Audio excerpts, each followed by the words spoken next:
Hello students, स्वागत है आपका मेरे चैनल शिक्षा पुर पर। Hi students, I am Subodh Kumar, educator of an academy. So students, आज मैं आपके लिए लेकर के आया हूँ अकाउंटिंग फॉर डेप्रिसिएशन का पार्ट 1। इसमें हम कॉन्सेप्ट एंड डेफिनेशन सीखेंगे। कॉन्सेप्ट एंड डेफिनेशन सीखने के बाद हम अपने पार्ट 2, पार्ट 3, पार्ट 4 में अपने इस चैप्टर को पूरा करेंगे। डेप्रिसिएशन का ये चैप्टर मैं करने वाला हूँ आपको सीए फाउंडेशन के लिए। बच्चों, अन अकेडमी के प्लस कोर्स को ज्वाइन करने के लिए आप मेरा कोड यूज कर सकते हैं, सुबोध सर 10। इससे आपको मिलेगा इंस्टेंट 10% का डिस्काउंट ऑन एनी सब्सक्रिप्शन। अगर आप सीबीएसई 12th का सब्सक्रिप्शन लेते हैं तो भी आपको 10% का डिस्काउंट मिलेगा। अगर आप सीए फाउंडेशन लेते हैं तो भी 10% का मिलेगा, या फिर आप एसएससी कोई भी सब्सक्रिप्शन लेते हैं आपको 10% का डिस्काउंट इस कोड को लगाने के बाद मिल जाएगा।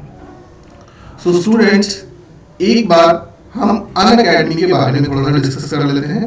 अन अकेडमी लेकर के आ रहा है सीए फाउंडेशन के लिए आरंभ बैच। आपको पीडीएफ में दिख भी रहा होगा, आरंभ बैच लेकर के आ रहा है अन अकेडमी। आरंभ बैच बच्चों सीए फाउंडेशन के लिए कब से स्टार्ट हो रहा है ये आप देख सकते हैं, मई 21 से। साइड में छोटी स्लाइड पर आपको दिख रहा होगा मई 21 के लिए बैच है। 25 जनवरी से कब से स्टार्ट हो रहा है बच्चों?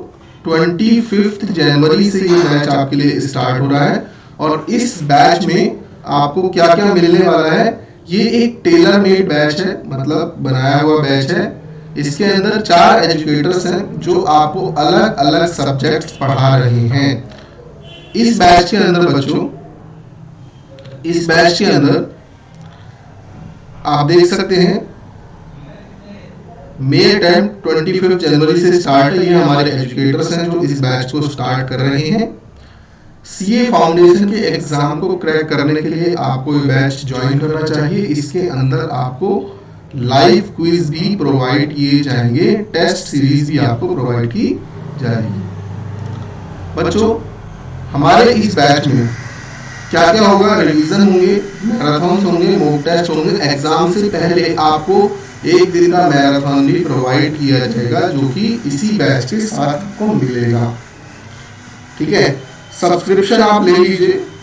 ये बैच प्लस सब्सक्रिप्शन में है, ये फ्री वाला बैच नहीं है। प्लस का सब्सक्रिप्शन लेने के बाद आप ज्वाइन कर सकते हैं मेरे साथ अन अकेडमी। और सुबोध कुमार के लिए सुबोध सर 10 का आप लगा सकते हैं कोड। इस पे आपको मिलेगा 10% का डिस्काउंट। ठीक है बच्चों, तो चलिए, ये आपको लिंक भी मैंने आपको प्रोवाइड कर दिया। इस लिंक के थ्रू आप जा सकते हैं। ये लिंक आपको डिस्क्रिप्शन में भी मिल जाएगा, डिस्क्रिप्शन में भी ये लिंक आपको मिल जाएगा। ठीक है, ये हमारे सब्सक्रिप्शन के रेट है 3500 1 मंथ, 8750, 14000, 17500, 21000। आप डिस्काउंट के लिए आप यहां पर देखिए, जहां आपको प्रोसीड टू पे का ऑप्शन दिखाई देगा, प्रोसीड टू पे, ये लीजिए, मैं इसको यहां लगा देता हूं। ये देखिए, यहां पर आप लिखेंगे सुबोध सर 10 तो आपको मिलेगा 10% का डिस्काउंट। 10% का डिस्काउंट आपको इससे मिल जाएगा। तो चलिए, अब हम आज के अपने टॉपिक को स्टार्ट करते हैं। हमारा जो आज का टॉपिक है उसको हम लोग स्टार्ट करते हैं। ये आपको रेट्स मैंने दिखा दिए थोड़े बड़े करके। ठीक है, अब आज के टॉपिक को हम लोग स्टार्ट करते हैं। पीडीएफ मैंने लगा दिया है। चलिए स्टार्ट करते हैं आज के इस बैच को। बच्चों, डेप्रिसिएशन हमारी मशीन की या हमारी किसी भी फिक्स एसेट की वैल्यू को डिक्रीज करने के लिए जो चीज रेस्पॉन्सिबल होती है उसको हम लोग डेप्रिसिएशन कहते हैं। आप लोगों ने इसको ऑलरेडी क्लास 12th और किसी ने क्लास 11th में पढ़ रखा होगा। ठीक है, क्लास 11th में आपने डेप्रिसिएशन पढ़ा होगा। वहां पर आपके लिए सिर्फ 2 मेथड होते हैं, यहाँ पर आपके लिए 8 मेथड्स हैं। एक से ज्यादा मेथड्स आपको यहाँ पर पढ़ने होंगे। तो सबसे पहले हम पढ़ते हैं concept of depreciation. Concept of depreciation क्या होता है? देखो बच्चों, अकाउंटिंग स्टैंडर्ड 6 हुआ करता था डेप्रिसिएशन के लिए। पहले कौन सा स्टैंडर्ड हुआ करता था? अकाउंटिंग स्टैंडर्ड 6, और अकाउंटिंग स्टैंडर्ड 10 हुआ करता था फिक्स एसेट्स के लिए। अकाउंटिंग स्टैंडर्ड 10 हुआ करता था फिक्स एसेट्स के लिए, और ये होता था डेप्रिसिएशन के लिए। बाद में इन दोनों अकाउंटिंग स्टैंडर्ड को मर्ज करके एक नया अकाउंटिंग स्टैंडर्ड बनाया गया, उसको नाम दिया गया AS10 रिवाइज्ड। और AS10 रिवाइज्ड का जो नाम है वो चेंज करके कर दिया गया प्रॉपर्टी प्लांट एंड इक्विपमेंट्स। अब आपको डेप्रिसिएशन और फिक्स एसेट दोनों का ट्रीटमेंट अकाउंटिंग स्टैंडर्ड 10 में पढ़ना होता है। प्रॉपर्टी प्लांट एंड इक्विपमेंट ये कौन होते हैं? हमारे टेंजिबल आइटम्स होते हैं बच्चों। टेंजिबल आइटम्स को रख दिया अकाउंटिंग स्टैंडर्ड 10 में, और अकाउंटिंग स्टैंडर्ड 26 ऑलरेडी हमारे पास है इंटेंजिबल आइटम्स के लिए।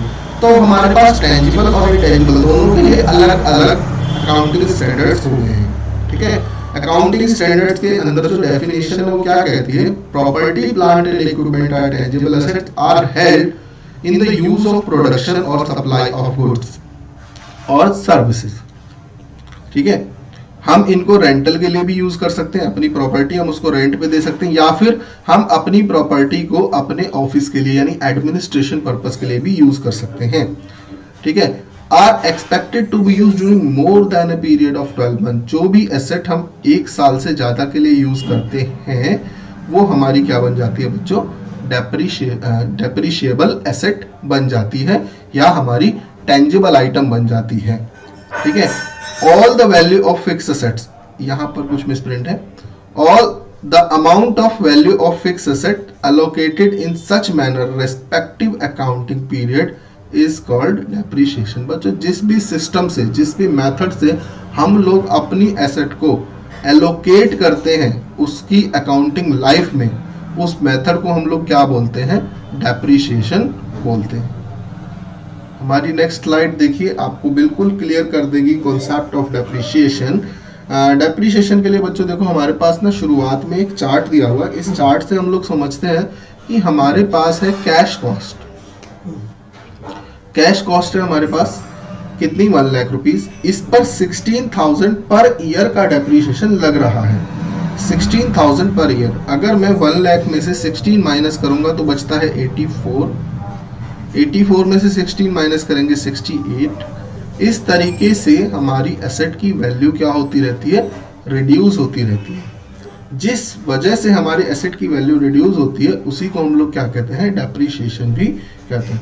देखो बच्चों, अकाउंटिंग स्टैंडर्ड्स के अलावा हमें कुछ और लॉ भी फॉलो करने पड़ते हैं। उनमें से ही एक लॉ है कंपनीज एक्ट 2013, कंपनी एक्ट 2013 भी इसको कहते हैं।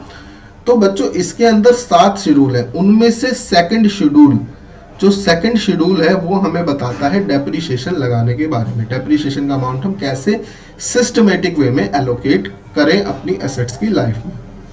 यानी हमारे एसेट की लाइफ जैसे इस एग्जांपल में 5 ईयर है तो हमने 16,000 के हिसाब से अपनी एसेट की लाइफ को एलोकेट कर दिया। ये सिस्टमेटिक मेथड हमें बताता है schedule 2। Depreciable amount of an asset is cost of an asset और other amount substitute for cost less its residual value. ये तो वही बात हो गई जो हम 11th में पढ़ा करते थे सर। डेप्रिशिएबल अमाउंट कौन सा होगा?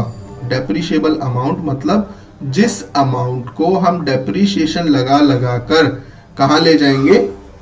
प्रॉफिट एंड लॉस के अंदर ट्रांसफर कर देंगे। तो बच्चों एक बात हमेशा याद रखो कि डेप्रिशिएबल अमाउंट कौन सा अमाउंट होता है? Depreciation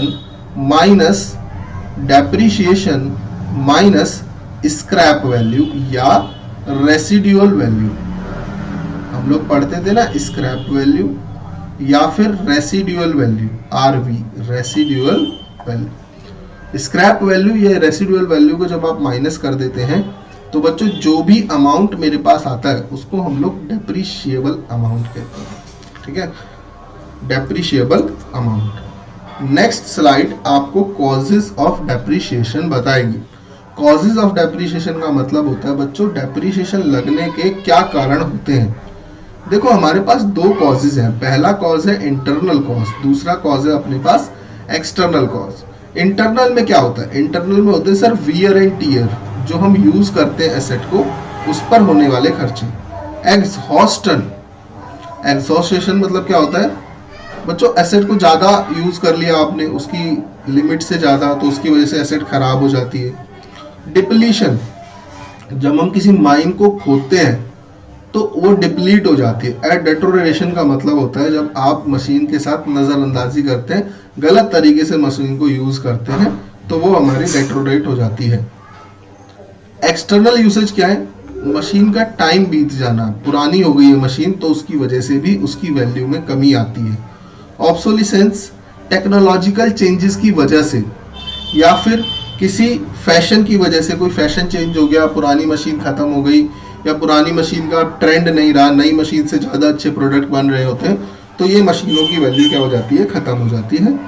due to weather and natural climates, अगर किसी की फैक्ट्री ऐसी जगह पर है जहाँ पर बाढ़ आने से पानी भर जाता है या बारिश आने से पानी भर जाता है, तो उसकी वजह से उनकी मशीनों में जंग लग जाता है, खराब हो जाती है मशीन। तो वेदर और नेचुरल क्लाइमेट की वजह से मशीन खराब हो गई। अर्थक्वेक आया, फैक्ट्री की बिल्डिंग गिर गई, मशीनें उसके अंदर दब गई, तो ये भी हमारा एक रीजन हो सकता है। और परमानेंट ऑल इन द, ये ऑल नहीं, फॉल होना चाहिए, permanent fall in the value of asset, कई बार एसेट की वैल्यू में परमानेंट फॉल, गिरावट आ जाती है परमानेंट, किसी भी वजह से वो हो सकती है। तो ये मार्केट के रीजन हो सकते हैं, बाहरी रीजन हो सकते हैं, बाहर के कारण हो सकते हैं, जिनकी वजह से हमें डेप्रीशिएशन लगाना पड़ता है। नेक्स्ट क्लास में बच्चों, यानी नेक्स्ट इसके पार्ट में हम लोग कुछ और सीखेंगे। नेक्स्ट पार्ट में हम लोग सीखेंगे, चलो ये वाली स्लाइड अभी कवर कर लेते हैं। हमारे पास 3 इंपॉर्टेंट फैक्टर होते हैं डेप्रीशिएशन को कवर करने के। 3 इंपॉर्टेंट फैक्टर कौन कौन से हैं सर? 3 इंपॉर्टेंट फैक्टर हैं हमारे पास। एस्टिमेटेड यूजफुल लाइफ, किसी भी डेप्रीशिएशन को चार्ज करने के लिए हमें एस्टिमेटेड यूजफुल लाइफ कैलकुलेट करना होता है। एसेट की कॉस्ट को कैलकुलेट करना पड़ता है, कीमत कितनी है एसेट की, वो बहुत ज़रूरी है। और साथ ही साथ मुझे चाहिए रेसिडुअल वैल्यू, स्क्रैप वैल्यू, क्योंकि बच्चों आप लोग जानते ही होंगे स्ट्रेट लाइन मेथड में हम जब डेप्रीशिएशन लगाते हैं, depreciation through straight line method, तो फॉर्मूला होता है कॉस्ट माइनस स्क्रैप वैल्यू, या इसी को हम लोग बोलते हैं residual value divided by estimated life. ठीक है, ये हमारा फॉर्मूला होता है।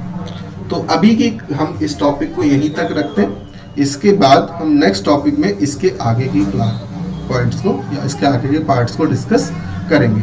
तो पार्ट 1 को मैं यहीं पे ख़त्म कर रहा हूँ। नेक्स्ट पार्ट में आपके लिए और कुछ इंपॉर्टेंट इन्फॉर्मेशन मैं लेकर के आऊँगा। तो थैंक यू बच्चों, thank you for watching. Unacademy join कीजिए और मेरे साथ अनअकैडमी पर मुझे फॉलो कीजिए। आप यूज़ कर सकते हैं एड्रेस www.unacademy।